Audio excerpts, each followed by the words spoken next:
Vamos a comenzar con esta capacitación. Lo tenemos a Diego Ustarroz, que tiene mucha experiencia en manejo de malezas, tiene mucha experiencia en manejo de agroquímicos, así que nos interesa saber su opinión de qué hacemos ahora en esta época antes de sembrar y si tenemos escapes, cómo los controlamos. ¿Cuál va a ser la modalidad? Diego Ustarroz va a dar su capacitación. Todo aquel que tenga alguna duda o consulta la puede escribir en el chat o puede levantar la mano y habilito yo el micrófono para así hacemos ordenadamente. Y posterior vamos a dejar unos 10-15 minutos para hacer preguntas y respuestas. Podemos ir leyendo las del chat al final. Por mi parte, como les había comentado, pero por ahí no estaban todos, mi nombre es Samantha Saporiti, soy parte del equipo de desarrollo junto a Manuel Rodríguez Randa y Álvaro Martínez y Pablo Carpane. Les voy a estar mostrando qué herramientas tenemos, herramientas digitales que pueden acceder desde el WhatsApp. Súper interesante que está al acceso libre de cualquiera que tenga un número de WhatsApp, lo puede utilizar. Así que bueno, vamos a comenzar con Diego. Bueno, bárbaro. Cualquier interrupción o problema me avisas. Sí, sí, sí, sí. Bueno, hoy la idea es hablar sobre malezas. Si bien la idea era hablar un poco también de lo que es control en post-emergencia de los cultivos, nos pareció que era muy importante también abarcar este barbecho corto, este mes, 20, 30 días, o a veces si es un maíz tardío, 60 días hasta que se siembra el cultivo, de cómo encarar, cuáles son las alternativas. Siempre hay más de una opción, hay diferentes estrategias para controlar malezas en este periodo de barbecho corto, y en el caso de haber escapes también vamos a ver algo de lo que es control post-emergente en los cultivos. Pero para arrancar, me gustaría refrescar algunos conceptos de lo que son los periodos críticos de competencia entre las malezas y los cultivos. ¿Qué se entiende por periodo crítico de competencia? Es el periodo del ciclo del cultivo en el cual no debe haber malezas, el cultivo debe estar libre de malezas para que no haya pérdida de rendimiento significativa. Y ya vamos a ver esa pérdida de rendimiento significativa, en algunos casos se toma como un 2,5% del rendimiento o un 5%, ¿no? ¿Cómo se hace para saber en qué momento el cultivo tiene que estar libre de malezas para que no haya una pérdida significativa por competencia? Se hacen este tipo de ensayos que estoy mostrándole acá, en donde se va a un lote que tiene presencia de malezas, se le siembra el cultivo, y lo que se hace es, se deja, por ejemplo, una parcela, que sería el testigo sucio, que se enmaleza desde el inicio del cultivo, durante todo el ciclo se deja la maleza. En otro tratamiento se deja el cultivo limpio de malezas durante todo el periodo que sería el testigo limpio. Y luego hay otros tratamientos que van a ir con una semana limpio y después dejo que nazca maleza. O 2 semanas limpio desde la siembra o la emergencia del cultivo y luego del resto del ciclo limpio de maleza. Después, otro tratamiento dejo 3 semanas, en otro lo dejo un mes o 4 semanas limpio y después dejo que nazca maleza.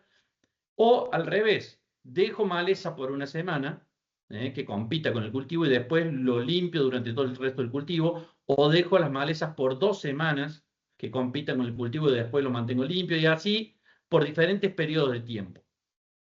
Entonces se obtienen estas curvas, en donde yo en el eje Y tengo el rendimiento relativo. ¿Relativo a qué? Al testigo limpio. Entonces, si yo establezco un umbral del 5% de pérdida de rendimiento por competencia y tuve unas parcelas que tuvieron una semana con maleza y después fueron el resto del ciclo limpia, otras 2 semanas con maleza, otras 3 semanas con maleza, va a llegar un momento en donde, como ustedes pueden ver acá, el modelo de regresión va a interceptar a ese nivel de pérdida del 5%.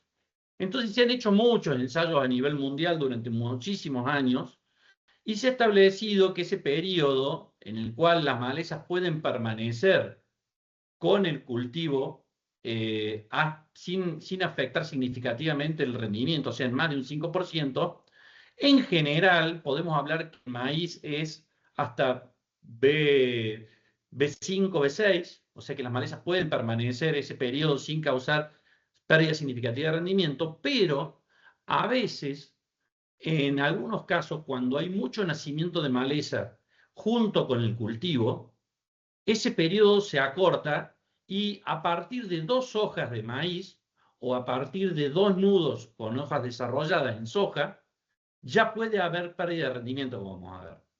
A su vez, fíjense en el tercer gráfico, el gráfico de acá abajo, también vamos a tener que necesitamos mantener limpio el cultivo hasta un determinado momento, y a partir de ese momento, que por ejemplo podemos hablar de 4 nudos en soja, o 6 hojas en maíz, hojas desarrolladas, ¿no? Estamos hablando de maíz. A partir de ese estado fenológico, la maleza que nazca posteriormente no va a afectar significativamente el rendimiento. Es decir, que la pérdida de rendimiento va a ser menor al 5% o en algunos casos al 2,5%.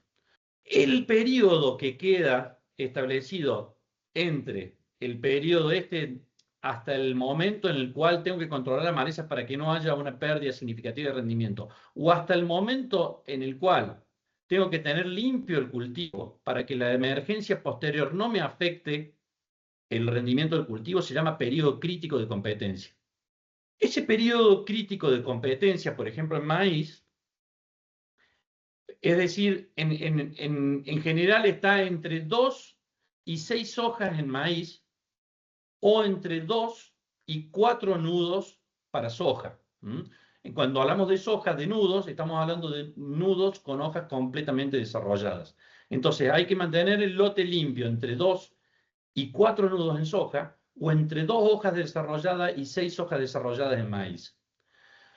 ¿Por qué puede pasar que si yo tengo un cultivo de maíz y me nace mucha maleza junto con el cultivo, y yo hago la aplicación recién cuando el cultivo de maíz tiene 4 o 5 hojas, ya tengo una pérdida del 5 o 10%, no es por una competencia de agua o nutrientes, sino que ya vamos a ver, es un cambio en la fisiología de las plantas de maíz que ya no se revierte por más que yo vaya en B5 del maíz y controle la maleza, ya hubo un cambio fisiológico y va a haber una menor producción de biomasa en las plantas de maíz y un menor rendimiento.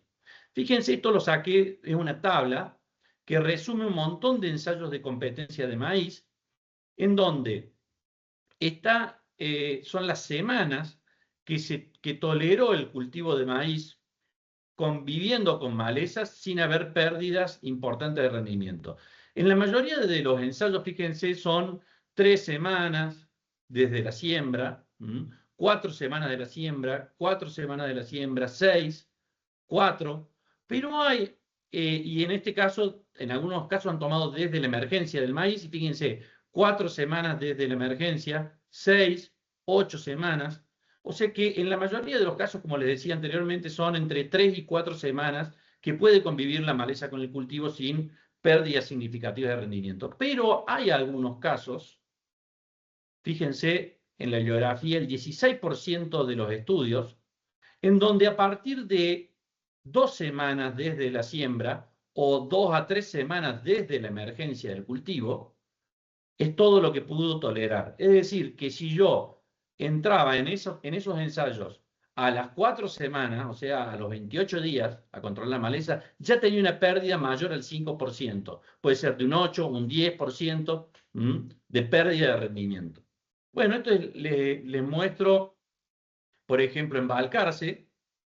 Este ensayo se dejó por 10 días, la maleza presente, 20 días sin pérdida de rendimiento. Esos 20 días coincidió con el estado de 5 a 6 hojas desarrolladas, y hasta ese momento no hubo pérdida significativa de rendimiento. Pero ya si fui a controlar los 30 días, vemos que ya hubo pérdida de rendimiento, y cada vez, si me voy retrasando en la aplicación y le dejo más tiempo a la maleza al cultivo, cada vez tengo más pérdida de rendimiento.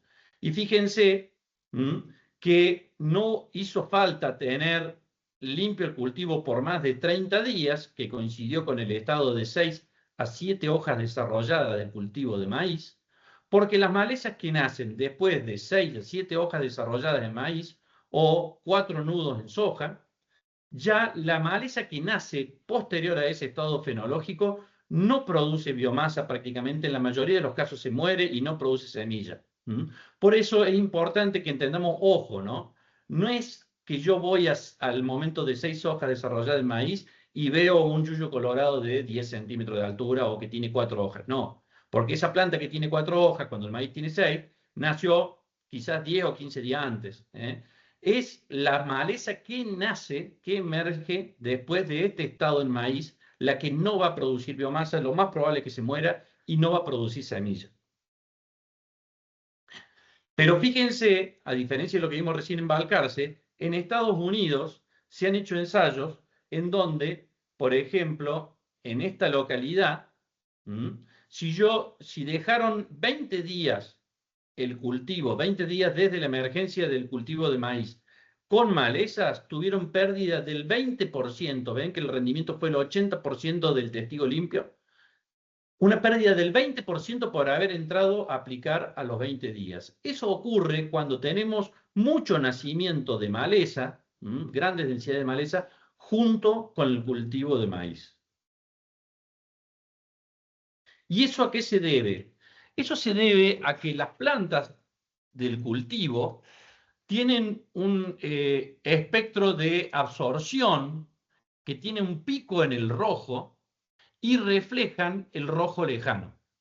Entonces, las plantas desde que son muy chicas, aun cuando tienen 2, 3 hojas, ya pueden percibir, si tienen mucha maleza nacida, ya pueden percibir que están creciendo en un ambiente con alta densidad y se producen cambios fisiológicos en las plantas que por más que yo después entre a aplicar con un post emergente, cuando el cultivo está más avanzado en su desarrollo, ese cambio en la fisiología ya no se revierte y produce pérdida de rendimiento. Entonces, lo que les decía recién es, a medida que se incrementa el índice de área foliar del cultivo, cambia la relación rojo-rojo lejano. Y esa, o sea, se reduce la relación rojo-rojo lejano porque el cultivo absorbe el espectro del rojo y refleja en el rojo lejano. Ahora, esto se sabe que cuando yo tengo un índice de foliar de 2, 3 o 4, el rojo-rojo lejano cae drásticamente.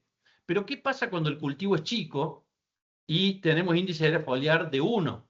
En ese caso se ha visto que si se mide con un espectro radiómetro en forma horizontal, o sea, no mirando al sol, sino mirando al costado con el espectro radiómetro, vemos que desde etapas muy tempranas del cultivo, con un índice de foliar de 1, o sea, cuando un cultivo de maíz tiene 2, 3 hojas, ya,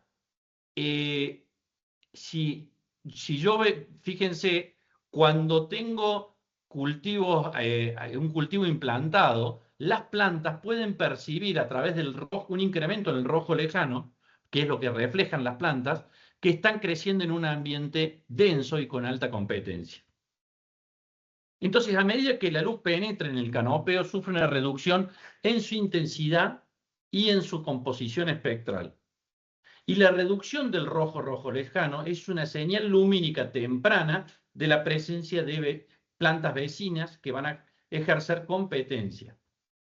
Fíjense, por ejemplo, acá es un cultivo de maíz sembrado a 90.000 plantas por hectárea y fíjense, está sembrado a 70 centímetros este maíz, ¿no? Si yo pongo el espectro radiómetro apuntando desde la hilera, o sea, dentro de la hilera, que las plantas ahí van a estar a 20 centímetros, 15, 20 centímetros, fíjense que la relación rojo-rojo lejano es menor que si yo lo pongo a 70 centímetros al espectro radiómetro desde la hilera que está al lado. Es decir, que cuando las plantas están más cerca, la relación rojo-rojo lejano, aún en etapas tempranas del cultivo, se cae, y cuando las plantas están más espaciadas, la relación rojo-rojo lejano es mayor. ¿Qué fenómenos fisiológicos son muy comunes y que ustedes deben haber visto en el campo que están accionados, cambios en la fisiología de las plantas por este cambio en la relación rojo-rojo lejano? El crecimiento en extensión. Si uno puede ver por ejemplo, plantas de soja que están creciendo aisladas, fíjense que la soja crece muy poquito y empieza a activar las yemas axilares de las hojas y se vuelve como un candelabro con un montón de ramas, muy ramificada y bajita. ¿Cómo se da cuenta la soja que tiene que activar esas yemas y producir ramas y no les falta irse en altura? Bueno, por el cambio en el rojo-rojo lejano. Eso es lo que el rojo-rojo lejano, la percepción de ese rojo-rojo lejano es lo que hace que la planta crezca en altura o quede petiza muy ramificada. El largo de las hojas en los cereales generalmente se incrementa del largo. La dominancia apical, que es lo que vimos recién, por ejemplo, un trigo creciendo solo va a producir muchos macollos. Cuanto más densidad, menos macollo. ¿Cómo hace la planta para darse cuenta si tiene que activar la yema de macollos o no? Por el rojo-rojo lejano. Básicamente, cuando tenemos alta densidad, las ramificaciones y el macollaje se ven inhibidos. En Estados Unidos y Canadá hicieron durante 2 años un ensayo en donde hicieron 3 ensayos en Estados Unidos y 3 ensayos en Canadá. Fueron 3 localidades por 2 años que hicieron el ensayo.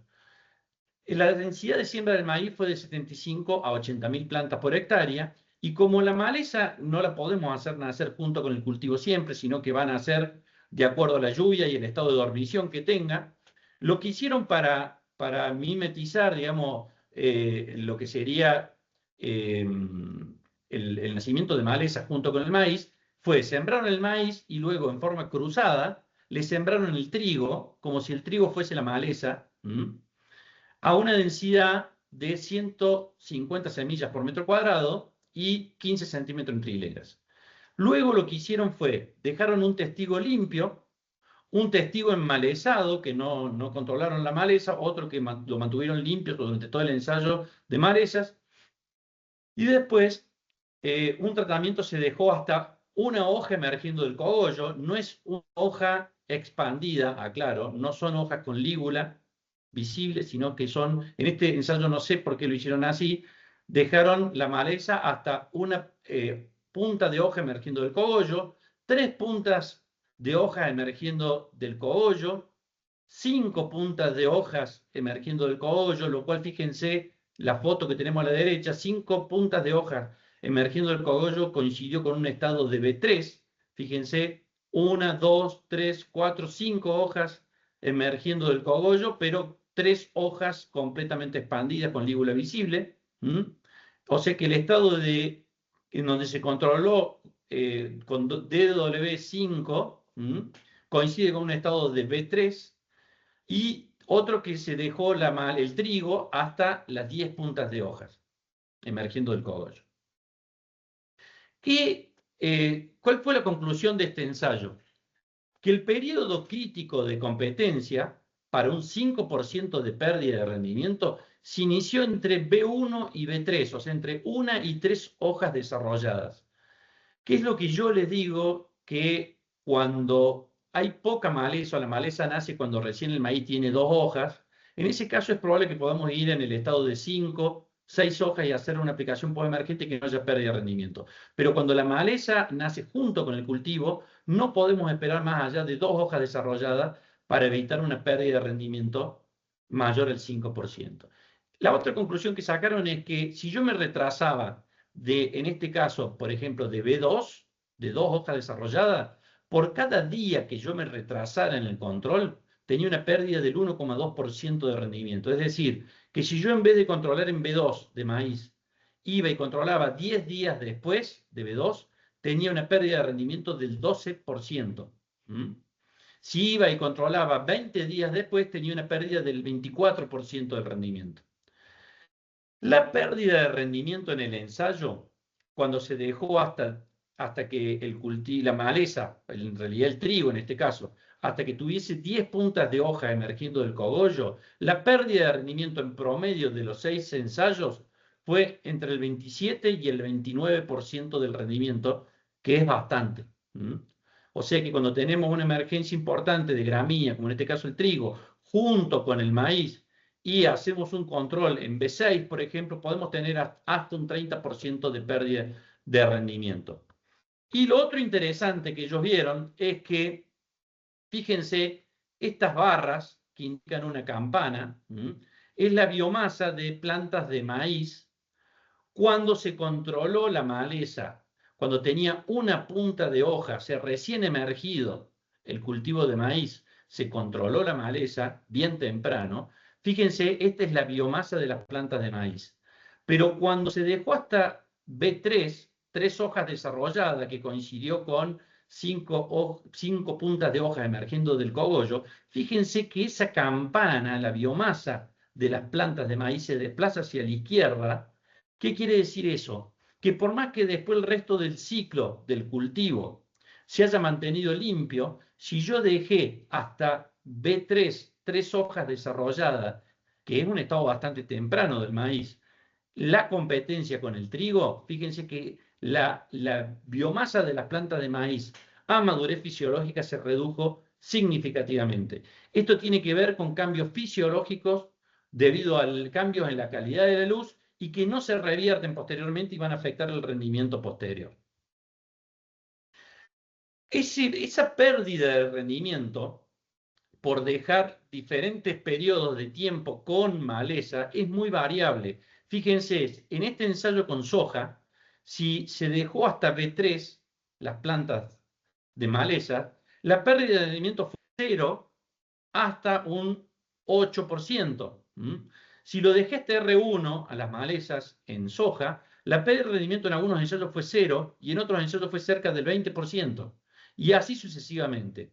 Fíjense que es muy variable la pérdida de rendimiento. ¿Por qué? Porque va a depender en el momento que nazca la maleza. Si en los ensayos que tenemos nacimiento junto con el cultivo, la pérdida de rendimiento va a ser importante desde, por más que yo controle en B3, B4 de la soja. Ahora, si la maleza me nace cuando la soja tiene 3 a 4 hojas, a lo mejor puedo ir a R1, R2, R3 recién a controlar, que no va a haber un problema de pérdida de rendimiento. Por eso es tan variable el periodo en el cual la maleza puede estar con el cultivo compitiendo, hasta en el cual yo tengo que controlar para que no haya pérdida de rendimiento. Es muy variable eso porque depende de cuándo nace la maleza respecto del cultivo. Ahora, lo que no es variable, nunca es variable, es el periodo del tiempo en el cual tengo que mantener el cultivo limpio de malezas para que la emergencia posterior no produzca pérdida de rendimiento. Eso, en general, en soja, es entre B3 y B4, es decir, cuando el cultivo ya tiene unas 4 nudos con hojas desarrolladas, la maleza que nazca después no va a afectar el rendimiento, va a producir muy poca biomasa o se va a morir y no va a producir prácticamente semilla. ¿Y eso por qué no es variable? Y no es variable porque un cultivo que ya tiene una soja que tiene 4 nudos con hojas desarrolladas o un maíz que tiene 6 hojas desarrolladas, la maleza que nazca posterior a eso ya tiene una desventaja competitiva tal. Imagínense una soja que a lo mejor ya tiene 1,5 metros de sistema radical. No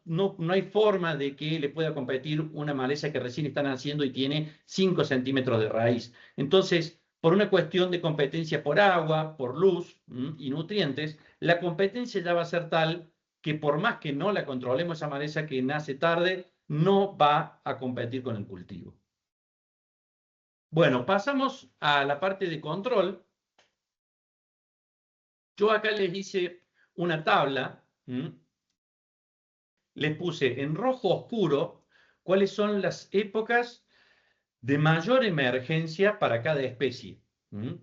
Por ejemplo, el Leucine indica los picos de nacimiento. Hoy yo estoy recorriendo lotes y ya encuentro colorado y clorinacida, pero el Leucine casi no hay.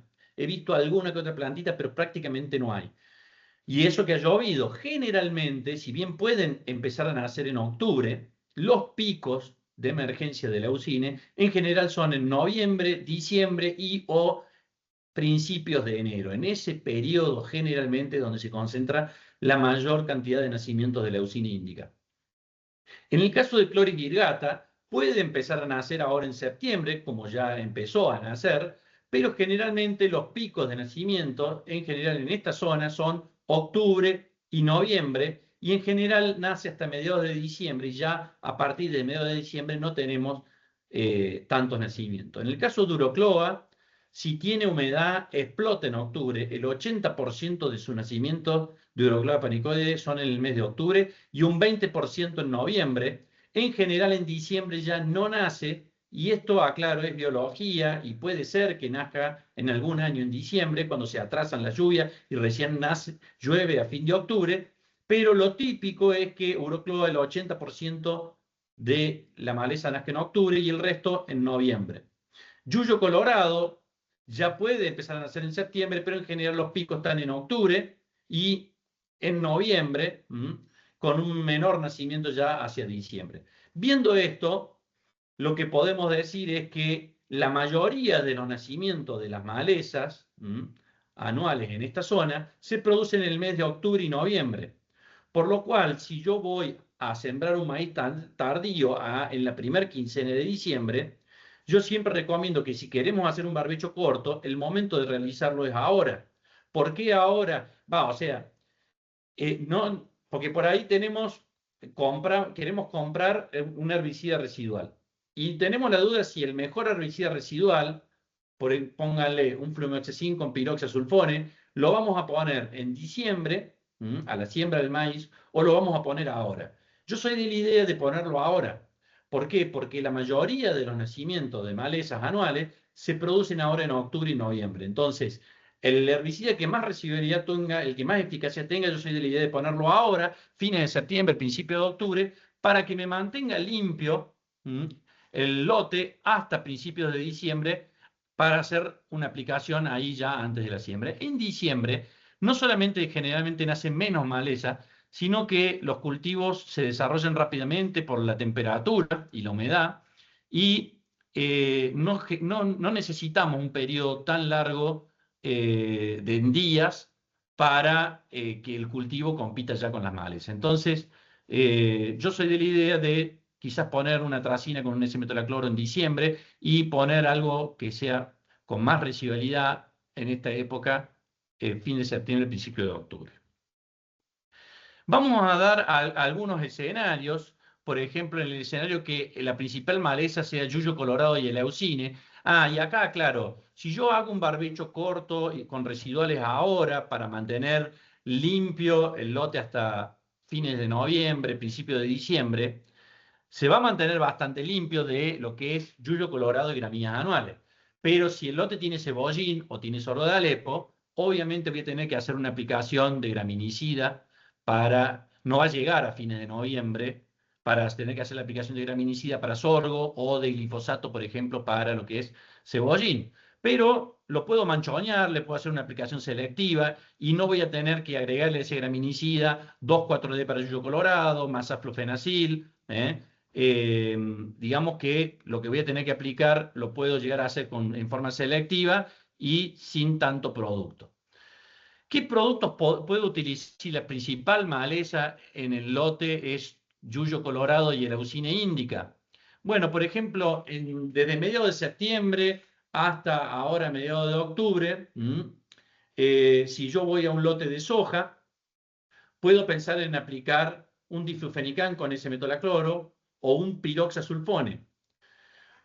Esos son tratamientos que, fíjense, este es un ensayo hecho en barbecho corto con residuales que se pueden usar para soja, salvo el amikarrazone, que es el Dynamic, que no se puede usar para soja. El resto de los productos son selectivos para soja. Atracina tampoco, pero bueno, sabemos que a dosis baja, 700 gramos, se puede usar con cierta anticipación y lluvia a la soja. Fíjense que probamos varios herbicidas y de lo que mejor nos anduvo, y con espectro tanto en yuyo colorado como gramíneas, fueron el diflufenicán a 300 centímetros cúbicos con S-metolacloro 1,300 litros y el piroxasulfone. Ambos tratamientos nos mantuvieron unos 30 días con 80% de control y 47 días con controles buenos, arriba de un 70%. Acá hay que aclarar que fíjense que ningún tratamiento prácticamente da 100%. Es decir, que si yo voy a los 30 días y tengo un control del 80%, quiere decir que estoy bastante limpio, pero no es que no voy a tener que poner un 2,4-D para controlar yuyo colorado antes de sembrar soja. Sí lo voy a tener que aplicar, pero ¿a qué apuntamos? A que en vez de llegar con la situación que tengo a la derecha de la línea roja, que estos son nacimientos en 33 días de yuyo colorado, lo que están viendo de la línea a la derecha es donde no puse residual, reseteé 33 días antes y esto es todo nacimiento en 33 días, y a la izquierda es donde yo apliqué diflufenicán y S-metolacloro. Entonces, si yo tengo un lote hoy que va a ir a soja sembrada a mediados de noviembre y lo quiero mantener con bastante presión de colorado y lo quiero mantener más limpio, fíjense, y llegar con muy pocas plantas de yuyo colorado y más chiquitas, una opción es usar este tratamiento para que llegue el lote y poder entrar más tranquilo, sobre todo si uno maneja muchas hectáreas, esto te da tiempo de ir más tranquilo a hacer los controles en el lote. Y esta es la misma parcela, pero sacada más tarde, a los 47 días. Fíjense lo que era donde no había puesto residual al mes y medio, y de la barra roja, de la línea roja hacia la izquierda, era cómo estaba la parcela donde había aplicado diflufenicán con ese metolacloro. Hay que aclarar que si bien el S-metolacloro no es muy eficaz en yuyo colorado, le ayuda al diflufenicán. Fíjense que diflufenicán solo, sin el S-metolacloro, no llegó tan limpio a los 47 días respecto al testigo. Si bien tuvo control, no fue tan bueno como si el diflufenicán con S-metolacloro. Y a su vez, el S-metolacloro amplía el espectro y nos va a dar control de gramíneas anuales. Otro tratamiento que dijimos que había andado bien es el piroxasulfone. Piroxasulfone se diferencia de ese metolacloro porque tiene un poco más de residualidad en gramíneas, pero sobre todo es mucho más eficaz piroxasulfone que ese metolacloro en yuyo colorado. Fíjense a la derecha, donde no pusimos el residual a los 33 días y donde está el piroxasulfone a 200 gramos. Esta es una formulación sólida de piroxasulfone al 85%. Hay otra líquida al 48% que se usa, serían 350 para hacer la misma cantidad de ingrediente activo que se puso acá. Es cierto que si yo aplico en el barbecho corto un diflufenicán con ese metolacloro y después voy a los 20-30 días con un sulfentrazone con ese metolacloro, o aplico un piroxasulfone y después voy a los 30 días con ese metolacloro con sulfentrazone, la duda es por ahí si puede haber fito en la soja porque estoy usando herbicidas con el mismo sitio de acción separados 20 a 30 días. Por ejemplo, S-metolacloro, o piroxa S-metolacloro, o en algunos casos hay gente que sabe usar 120 de flumoxacin y a los 20-30 días sulfentrazone. En general, no he escuchado de nadie que haya tenido problemas de fitotoxicidad por hacer esos tratamientos con un mismo sitio de acción separado entre 20 y 30 días uno de otro.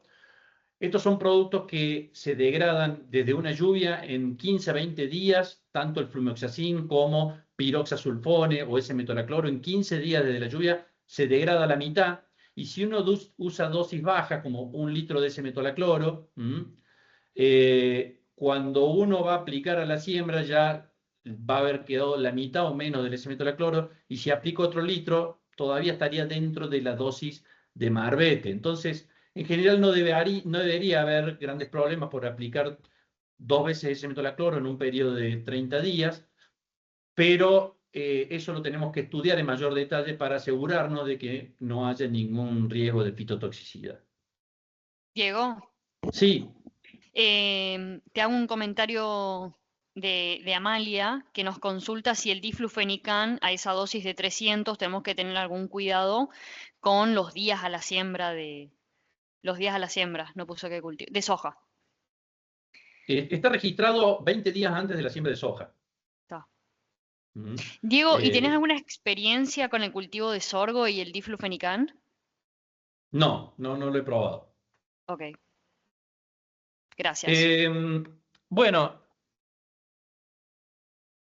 pasando para atrás, fíjense si yo aplico diflufenicán con ese metolacloro, piroxasulfone, podría a la siembra utilizar sulfentrazone con ese metolacloro, o flumioxacin con piroxasulfone, o flumioxacin con ese metolacloro. También podría usar, si hubiese aplicado diflufenicán con ese metolacloro, a la siembra un mes posterior puedo aplicar piroxasulfone. Lo que sí quería aclarar, espérenme un minuto que tengo que enchufar la computadora. Lo que sí acá, el piroxasulfone se los puse en rojo, porque es un herbicida que si bien anda bastante bien para yuyo colorado, cuando son lotes con mucha presión, no alcanza la residualidad de piroxasulfone para llegar limpio a cosecha. Son lotes que cuando hemos hecho piroxasulfone a la siembra y eran lotes que tenían mucha presión de colorado, son esos lotes que llegan a cosecha con plantas que asoman arriba de las hojas, ¿sí? Y producen bastante semilla. Si bien no va a haber problema de rendimiento, pero no son lotes que lleguen limpio a cosecha. Pero quizás si es un lote que tiene poca presión de colorado, pueda llegar con piroxasulfone solo, la siembra de soja, limpio. Entonces también usarlo solo o no va a depender si tengo mucha o no presión por ahí en el lote. Lo que mejor anda para lotes con alta presión de colorado, para nuestros suelos franco-limosos, es medio litro de sulfentrazone con 1,300 de ese metolacloro. Casi siempre ese tratamiento nos llega limpio a cosecha, aún en lotes con mucho yuyo colorado. Flumioxacin con piroxasulfone, también 150 de flumioxacin con piroxasulfone sería 350 del que viene el 48% del piroxasulfone. Esa mezcla también, aún en lotes con alta presión de colorado, nos llegan muy limpio a cosecha. Y flumioxacin con ese metolacloro les diría que tiene escapes, sería un control parecido al piroxasulfone solo. Es como que siempre si son lotes con alta presión, anda muy bien, pero si tiene alta presión el lote, no son lotes que lleguen limpios a cosecha. En emergencia tenemos la opción de fomesafen, que fomesafen como post-emergente de yuyo colorado, si tuvimos escape dentro de soja, es muy errático y les diría casi que no vale la pena, salvo que tengan un problema importante, pero sí fomesafen, hay mucha gente que no sabe que es mucho mejor como residual, como preemergente de colorado, que como postemergente. Entonces, si alguno de ustedes viene haciendo tratamientos, por ejemplo, no sé, con flumioxacin y S-metolacloro o sulfentrazona y S-metolacloro, y ve que la residualidad dentro del cultivo no le está alcanzando, se está quedando corto, generalmente esto me lo comentan en el sureste de Córdoba, donde llueve más y tienen más materia orgánica ellos.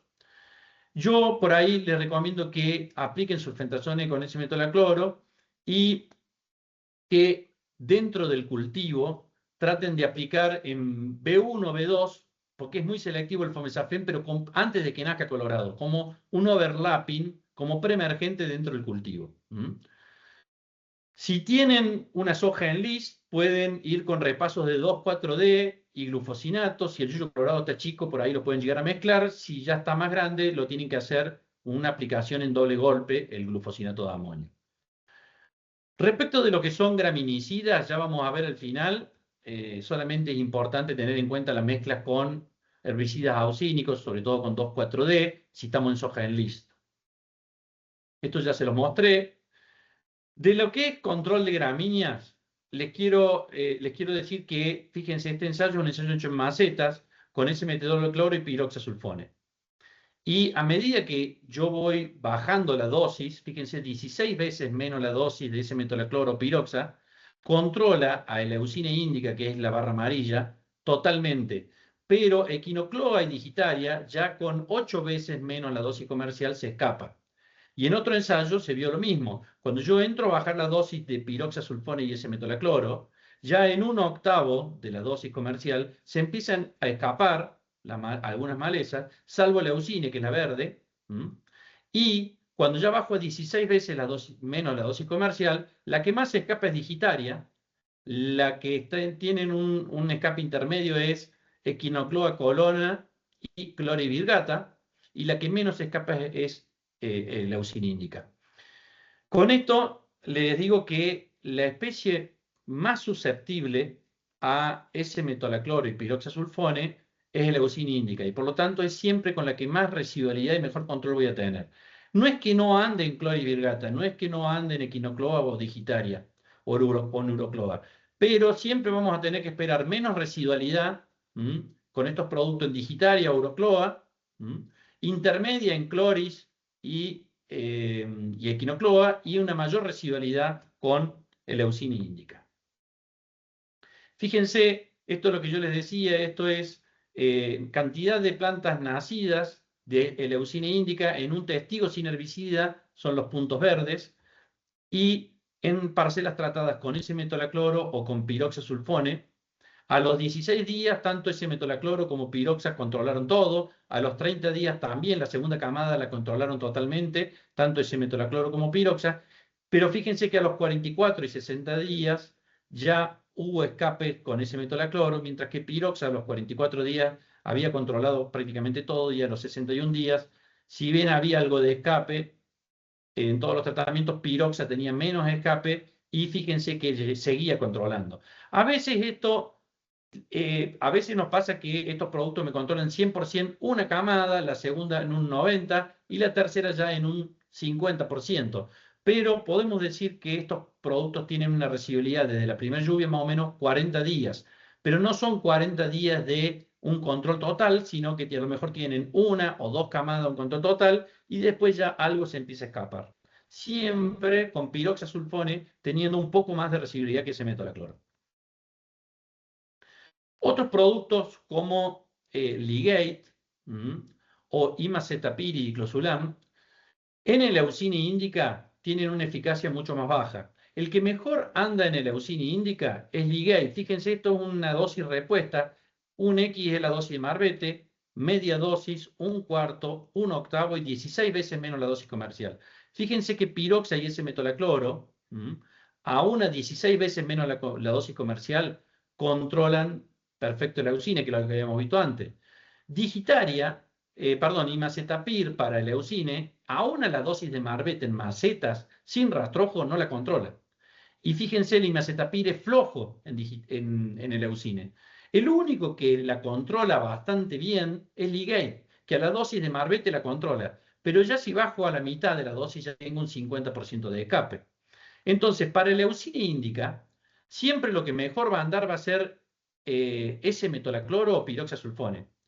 Aunque a veces en algunos lotes yo pueda poner Ligate por otra razón y puedo tener un control similar al de S-metolacloro, porque no solamente es importante la susceptibilidad, sino también la vida media, que estos productos, los inhibidores del S, se degradan más lento y también se lavan más del rastrojo. Entonces, hemos encontrado, como ya vamos a poder ver, que por ejemplo para el leucine puedo poner Ligate y en algunos casos puedo tener un nivel tan bueno de control como un S-metolacloro.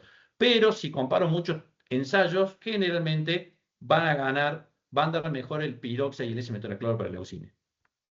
En el caso de Digitaria, o Urocloa, o Echinocloa, el resto de las gramíneas, Digitaria, por ejemplo, yo les dije recién, o Urocloa, es menos susceptible a S-metolacloro y piroxa. Fíjense que a 16 veces menos la dosis comercial ya se escapa un 50% de las plantas.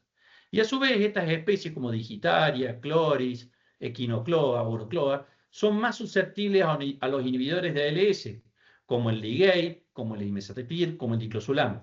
Entonces, en este caso, para Digitaria, salvo Diclosulam, que es flojo, lo que es Ligate o lo que es Imacetapir, fíjense que tanto la dosis X de marbete como un medio y un cuarto tienen muy buen control. Entonces, puedo pensar si mi principal maleza en el lote es Digitaria o es Cloris o es Echinocloa, puedo pensar en hacer una mezcla de sulfentrazone a medio litro con Imacetapir o con Ligate, si voy a esos GCTS, porque a Digitaria, a Echinocloa, a Cloris, hay algunos de estos inhibidores de LS que la controlan muy bien. Por ejemplo, en este caso, para el Leucina y Digitaria, este es un promedio de 2 ensayos, y en los 2 ensayos teníamos las 2 malezas en alta densidad, el Leucina indica y Digitaria sanguinalis. Probamos 3 tratamientos. Fluoxacin con Ligate, que es la mezcla de sulfometurón con clorimurón, para SOS-GCTS. Fíjense que tuvo un control a los 30 días de un 80%, que es muy bueno, pero necesita repaso. Con 80% necesitamos repaso. Flumioxacin con ese metolacloro también anduvo a la par de Ligay con flumioxacin. Y la mezcla de flumioxacin con piroxasulfone fue mejor, fíjense, 90% de control para estas gramíneas, sobre todo dado, bueno, por las dos malezas, la leucina y digitaria. El piroxa aporta siempre un poco más de control. En ese caso, no, con un 90% de control no hizo falta repaso, mientras que con estos dos tratamientos sí. Otra alternativa que tendríamos sería, por ejemplo, si tenemos, aparte de yuyo colorado, clorivirgata. Y bueno, acá, por ejemplo, podríamos establecer una estrategia de barbecho corto con Ligay, si vamos a OGCTS, sulfometurón con clorimurón, o diclosulam a 40 gramos por hectárea. Esas dosis de diclosulam o de sulfometurón con clorimurón controlan muy bien clorivirgata, mejor que un S-metolacloro, y me van a permitir mantener el lote bastante limpio de cloris. Lo que no voy a tener es control de yuyo colorado, pero el colorado lo puedo controlar con podas emergentes. Y después, a la siembra de la soja, podría ir con algún tratamiento como flumioxacin con piroxa, o podría ir con sulfentrazone con piroxa, si he aplicado Ligay o diclosulam previamente. Acá les pongo en rojo que a la siembra, si uso sulfometirón más clorimurón y piroxa, puede pasar que con piroxa me quede corto en yuyo colorado, pero anda excelente para cloris. Piroxasulfone anda excelente para cloris, pero en yuyo colorado, si tiene muy alta presión el lote, me puedo llegar a quedar corto. Y como acá en este caso lo que acompaña es una LS, no tendría que ser un lote con alta presión de yuyo colorado. Entonces, si yo apliqué algún tratamiento, quizás me inclinaría por aplicar flumioxacin con piroxasulfone o un sulfentrazone con S-metolacloro, por ejemplo, también puede ser a la siembra. Fíjense, esto entre líneas rojas es un tratamiento que no se le había puesto residual. Fíjense todo el clori que asomaba arriba de la soja a los 63 días de haber sembrado. Mientras que con piroxasulfone a 350 centímetros cúbicos no había nada de cloris en la soja. Eso es uno de los tratamientos que mejor anda para cloris, aparte de sulfometurón con clorimurón o de diclosulam. Es el piroxasulfone, es excelente para cloris, y tiene el flumioxacin con piroxa, ¿no? Y otras parcelas donde pusimos a la siembra sulfometurón con clorimurón, esta es una soja STS, también tenían un muy buen control. Por ahí encontrábamos dentro de la soja algún que otro escape de cloris, pero esos nacimientos nacen afectados, la maleza queda bastante retrasada respecto al cultivo, así que no son un gran problema. Ya habíamos visto en otro ensayo que sulfometurón con clorimurón y diclosulam son, pensando en soja, los que mejor andan para cloris, y con un poco menos de control, un S-metolacloro. Acá todavía no existía el piroxasulfone, pero que estaría también entre los que andan muy bien. Si la maleza, el lote, por ejemplo, tuviese el yuyo colorado y el leucine, pero aparte Bidens, el amor seco, Bidens se le escapa a los PPO. Entonces, si ustedes quieren tener buen control residual de Bidens, al sulfentrazone, por ejemplo, medio litro de sulfentrazone que le van a poner a la siembra de soja para colorado, en vez de agregarle ese metolacloro, le tendrían que agregar un sulfometurón con clorimurón si van a soja STS, o diclosulam, porque ambos productos son excelentes como residuales para amor seco, para Bidens. En general, en estos suelos y con nuestras lluvias, sulfentrazone medio litro anda muy bien para colorado y no hace falta agregarle el S-metolacloro. Sí, por ahí se queda corto el flumioxacin si lo aplicamos solo, pero el sulfentrazone medio litro tenemos muy buenos resultados, aún en lotes con alto presencia de colorado. Entonces, si tengo Bidens, una alternativa sería agregarle alguno de esos productos. De todas maneras, aclarar acá que el Bidens no es un problema, porque si se le escapa al PPO, al sulfentrazone con ese metolacloro, o al flumoxacin con piroxa, o flumoxacin con ese metolacloro, es susceptible a glifosato todavía, el Bidens, así que lo pueden controlar con glifosato dentro de la soja. He tenido alguna gente que me ha dicho que ha tenido problemas de control, pero quizás son más una cuestión de condiciones de humedad al momento de la aplicación, más que a problemas de resistencia. Fíjense, en este ensayo se aplicó sulfentrazone con ese metolacloro, sulfentrazone con metribuzin, sulfentrazone con diclosulan, sulfentrazone con sulfometurón y clorimurón o sulfentrazone con imacetapir. Y había estas tres especies: amor seco, hipomea, que no es una maleza fácil de controlar, y yuyo colorado. Fíjense que lo que van a ver que tanto la barra roja es hipomea, control de hipomea a los 55 días. La barra azul es yuyo colorado. En yuyo colorado e hipomea, todos los tratamientos estuvieron bien. O sea, ¿por qué? Porque todos tenían sulfentrazone, que controla muy bien yuyo colorado, y sulfentrazone controla muy bien hipomea. Entonces, todos los tratamientos tuvieron buen control de hipomea y yuyo colorado. Pero la barra naranja, que es el Bidens, el amor seco, lo que se usó con sulfentrazone y ese metolacloro, por ejemplo, el tratamiento 1, o sulfentrazone con metribuzin, que el tratamiento 2, anduvieron flojos para amor seco. Los que anduvieron bien, los que mejor anduvieron fueron el 3 y el 4.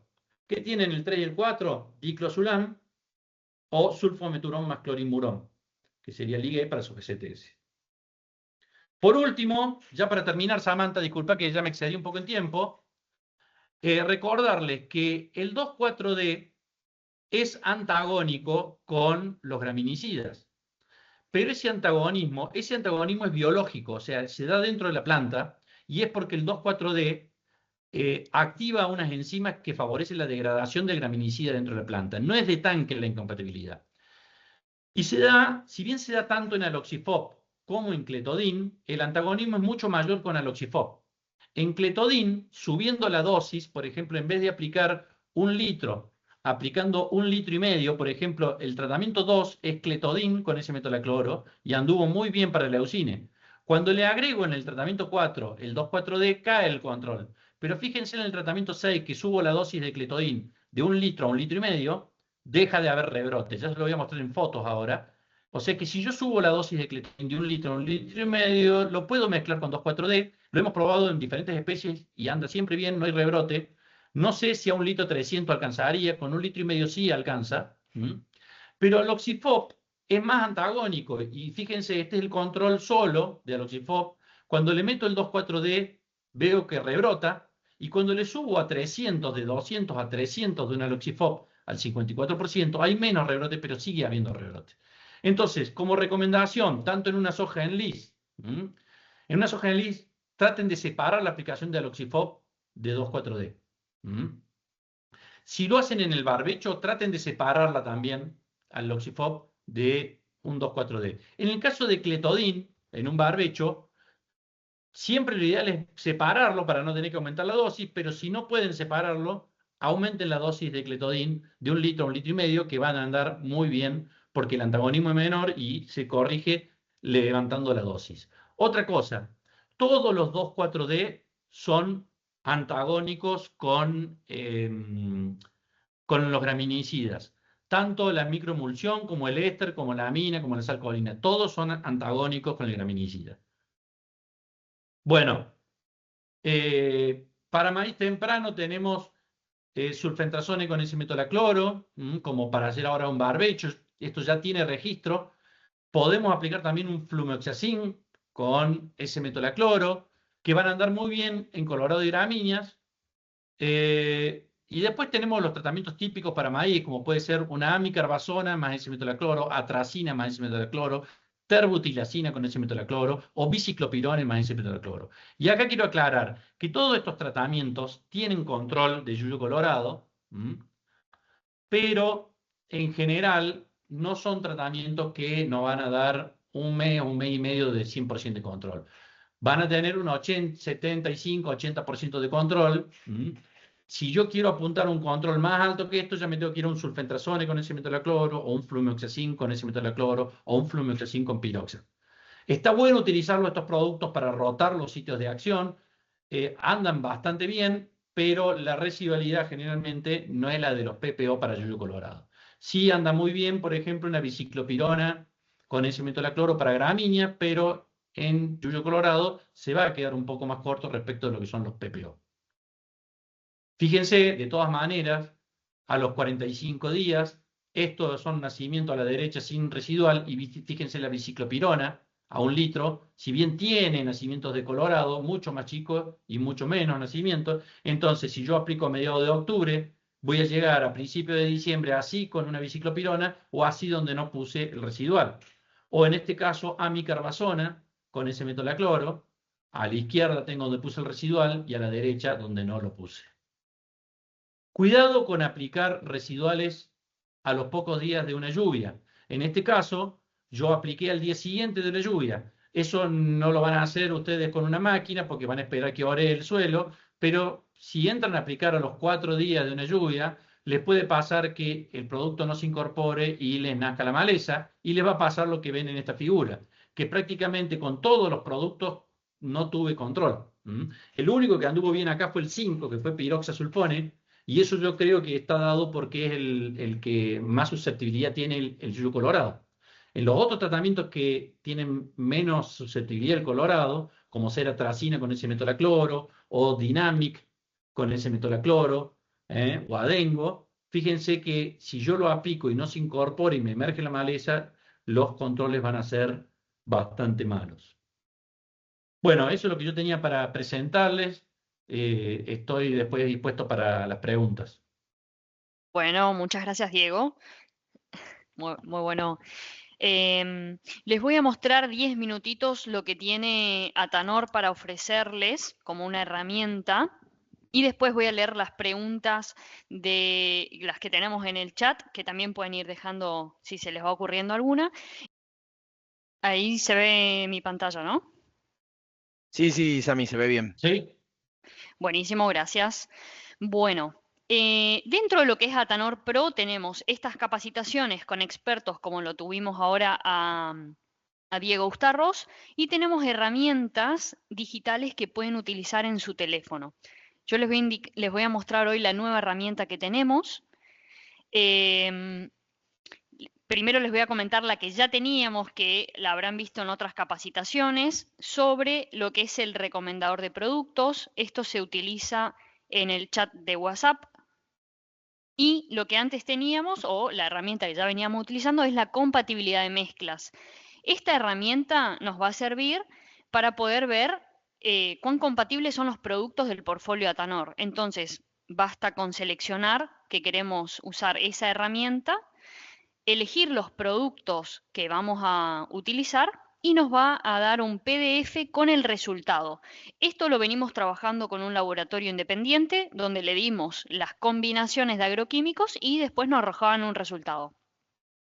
El laboratorio es del LIF, por ahí lo conocen. En este caso yo utilicé o seleccioné glifosato granulado, flumioxazin y S-metolacloro dentro del portfolio Tanor, y nos arroja que el resultado de la compatibilidad es buena. La dosis máxima también nos va a dar ese dato. ¿Cuál es la dosis máxima de cada producto según el Marbete? Nos va a sugerir por ahí si cambiar algún producto por otro, por ejemplo, glifosato sólido por el líquido o viceversa, o 2,4-detilexil por microemulsión o viceversa, dependiendo la mezcla. Y después nos va a arrojar una foto de esos tubos de ensayo, cómo fue reaccionando. Tienen un color para, para ver fácilmente si esto tiene un corte. Esa es la herramienta que ya seguramente muchos ya la están utilizando. La otra parte nos va a indicar que podemos seleccionar cuánto producto necesitamos de estos tres. Por ejemplo, que yo había seleccionado glifosato, flumioxazin y S-metolaclor. Nos va a decir cómo tenemos que preparar el tanque. Por ejemplo, Bueno, les voy a comentar bien cuál es el resultado que tira el PDF del WhatsApp. Nosotros seleccionamos las hectáreas que queremos aplicar. En este caso yo puse 200 hectáreas. Seleccioné cuántos litros tira el mosquito por hectárea y el volumen del mosquito. Entonces me va a decir cuántos tanques de ese mosquito tengo que preparar, que en este caso me indica que son, a ver, en este caso creo que es un solo tanque, me va a indicar la dosis. Yo también selecciono qué dosis quiero tirar y qué cantidad de producto necesito por producto. Cuánto necesito de glifo, cuánto necesito de flumioxacin y cuánto de S-metolaclor. Y necesito un tanque y medio sería. Entonces, por cada tanque tengo que agregar esta cantidad de productos. Bueno, ahora les voy a dejar para que puedan acceder al WhatsApp. Pero fuimos un poquito más allá de ese compatibilizador de mezclas y tenemos ahora un recomendador de productos. Y les quiero mostrar cómo funciona. Tienen que abrir el WhatsApp con el número de teléfono de Atanor. Después les voy a dejar, si no tienen todavía, el link o les voy a dejar el número en el chat. ¿Qué es lo que tenemos que hacer? Yo le voy a escribir hola para que comience el menú. Yo ya estoy registrada. Si ustedes todavía no están registrados, tienen que aceptar términos y condiciones. Me aparece un menú principal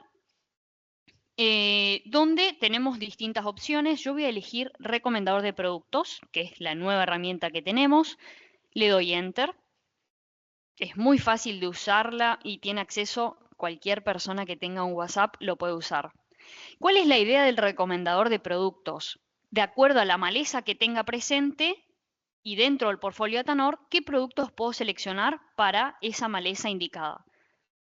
Puedo elegir hasta 3 malezas y tengo los cultivos de soja, de maíz, girasol y trigo. Bueno, ahora me va a consultar cuál es el cultivo que quiero controlar malezas. También lo separa en maíz de segunda o un maíz temprano, o soja de primera o soja de segunda. Voy a ir con maíz temprano. Bueno, ahora voy a seleccionar las malezas que tengo presente en el lote. Entonces, por ejemplo, voy a elegir yuyo colorado, le doy Enter, puedo seleccionar hasta 3. Voy con la segunda maleza, puse yuyo colorado, voy a poner sorgo de Alepo. Tienen gramíneas, tienen cardos, dependiendo en la zona, tienen borreria, gonfrena, dependiendo de la zona donde se encuentren. ¿Hay alguna tercer maleza? Yo voy a poner que no, le doy Enter. Como ven, es bastante ágil cómo funciona. Muy bien, ¿cuál es la estrategia de manejo? Yo puedo seleccionar todas las aplicaciones desde el barbecho largo o puedo seleccionar esta otra opción donde el barbecho corto está unido a la preemergencia. Voy a elegir estas aplicaciones. Muy bien. El siguiente paso es indicar desde qué aplicación voy a comenzar, porque, por ejemplo, en la situación donde estamos ahora, estamos en un barbecho corto o quizás no tengo tiempo de comenzar desde el barbecho largo, entonces voy a dar el barbecho corto. O si quisieran seleccionar desde preemergencia, desde ahí nos va a tirar la recomendación. Muy bien. Nos va a preguntar cuál es la situación de maleza, una presión alta o baja. Le voy a dar alta. Y en un momento me va a tirar un PDF que de acuerdo al portfolio de Atanor, que nos recomienda para las malezas que yo seleccioné dentro del cultivo que seleccioné. La verdad que está muy bueno, por ahí el portfolio de Atanor es muy amplio y nos va a ayudar a posicionar los productos. Es instantáneo. Esto es una imagen donde ustedes la puedan compartir a la persona que ustedes quieran, al mosquitero, lo mismo el compatibilizador de mezclas. Entonces vamos a mirar dentro del portfolio Atanor qué tenemos para Colorado, qué tenemos para sorgo de Alepo. Para un barbecho corto podemos resetear el lote con glifosato, 2,4-D, clethodim y dicamba, más diflufenican, el producto que nombraba hoy Diego, para todo lo que es los nacimientos de Colorado. Muy bien. Después, dentro de lo que es los preemergentes, tenemos la opción de hacer flumioxacin más imacetapir, y arriba nos indica que es un maíz CL, o si fuese un maíz resistente a glifo, S-metolaclor más flumioxacin, como preemergente. Muy bien. Luego, ¿qué podemos hacer si tenemos escapes y quisiéramos aplicar postemergentes? Nos va a indicar que podemos hacer atracina más imacetapir, si fuese un maíz CL, ojo. Podemos utilizar 2,4-D más glufosinato de amonio, si fuese un maíz en list, o después tenemos dos opciones, si no tuviesen estas tecnologías de CL o en list, podemos hacer atracina más mesotrione más nicosulfurón, donde mesotrione es excelente para lo que es yuyo colorado, y nicosulfurón para todo lo que es sorgo de Alepo funciona excelente. Eso si fuese un maíz convencional o RR. Y otra cuestión que les quería comentar es que tenemos extensión de registro de nuestro 2,4-D microemulsión, ya tiene registro sobre sojas en list y maíces en list. Así que bueno, les dejo el código QR para que puedan participar de WhatsApp y de las herramientas que tenemos totalmente abiertas, libre y gratuita para todo el mundo. Voy a ir con las preguntas a Diego Ustarroz, así lo podemos liberar. Diego, ¿estás ahí? Muy bien. Espero que puedan aprovechar la herramienta porque la verdad que está muy buena. Atanor tiene un portfolio súper amplio y está bueno saber, bueno, cuál es el posicionamiento de cada producto para cada maleza en cada cultivo. Así que espero que lo puedan aprovechar. Bueno, esta es una pregunta que está muy buena, Diego, que nos hace Mauro. En sojas en list, ¿conviene separar el doble golpe, el 2,4-D y el glufosinato o conviene hacerlo todo junto? O sea, primero separado, primero el 2,4-D y después de los 5 días posteriores hacer glufo. Conviene hacerlo separado. Por ahí, en alguna maleza chica, por ejemplo, si tenemos un yuyo colorado recién nacido, que tenga 2, 4 hojas, por ahí puede andar bien la mezcla. Pero ya cuando la maleza se empieza a escapar, por ejemplo, a mí me ha pasado de hacer sobre ramas negras ya enlongadas, ¿no? Glufosinato con 2,4-D rebrotó todo. Y en doble golpe no.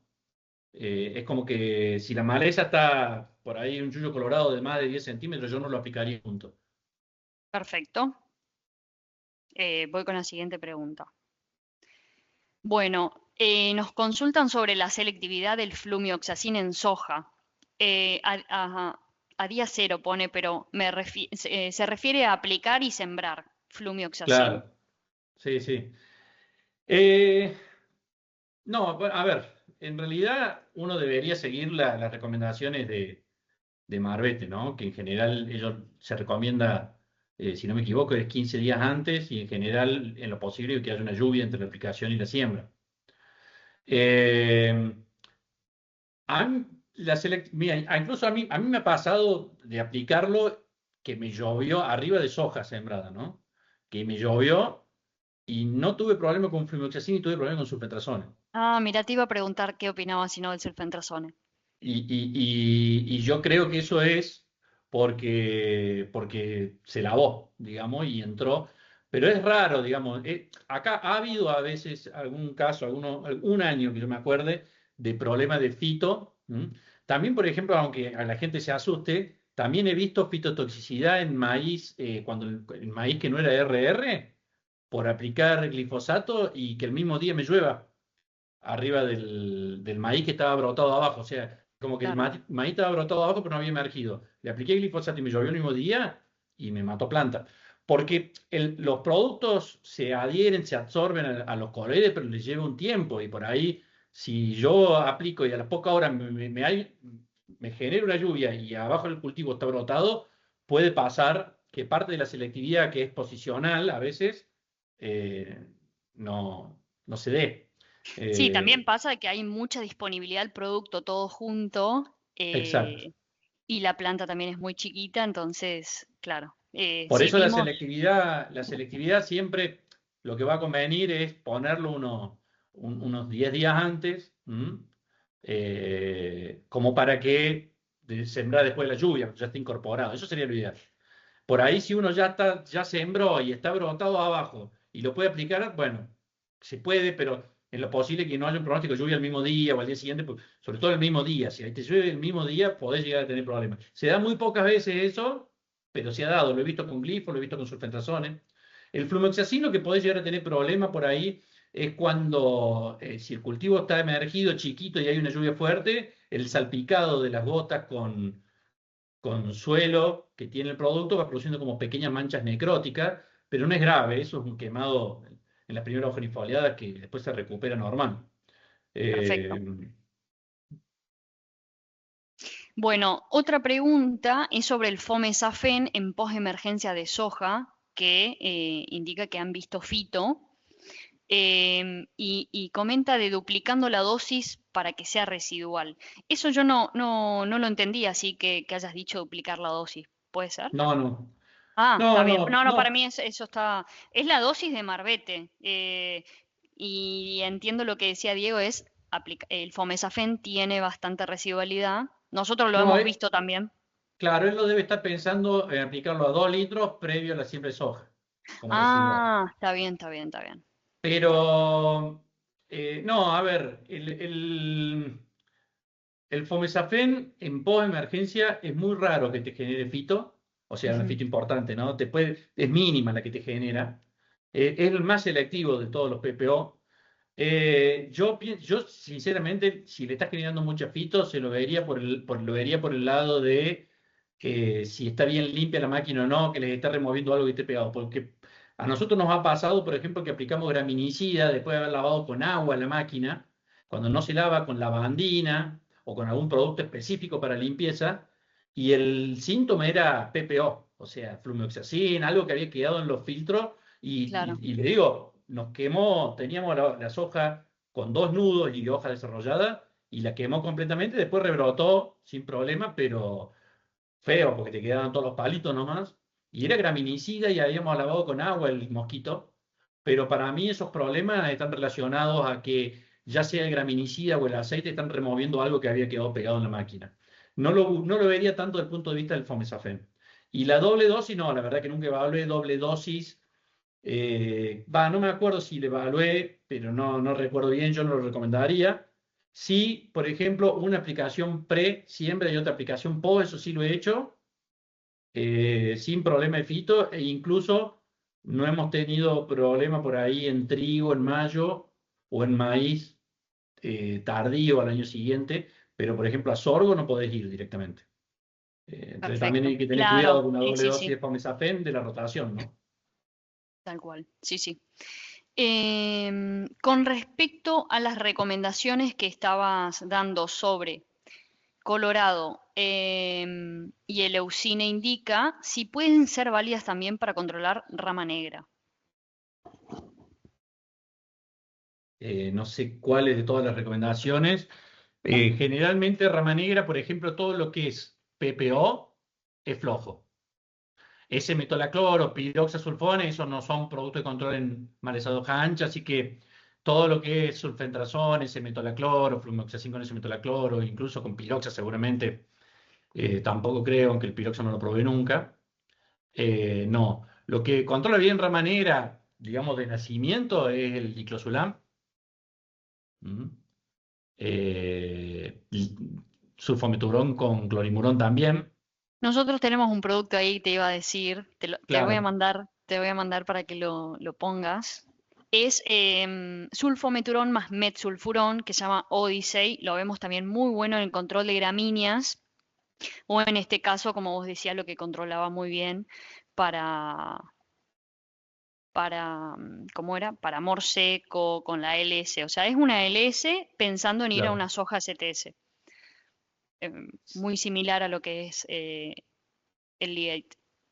Claro, bueno, esos productos son los que controlan bien rama negra. ¿Eh? Después, por Perfecto. ejemplo, diflufenican, que yo lo nombré, el Sí, diflufenican no tiene buen control residual de rama negra. Eh, Y bueno, yo no me acuerdo ahora, pero no, diflufenicam, pirox, S-metolacloro, sulfentazón, esos no son buenos. Perfecto, muy buena aclaración. Acá hay otra consulta que dice que con piroxasulfone tuvo escapes de porotillo. ¿Y qué recomendación le podrías dar para sumarle a ese piroxa?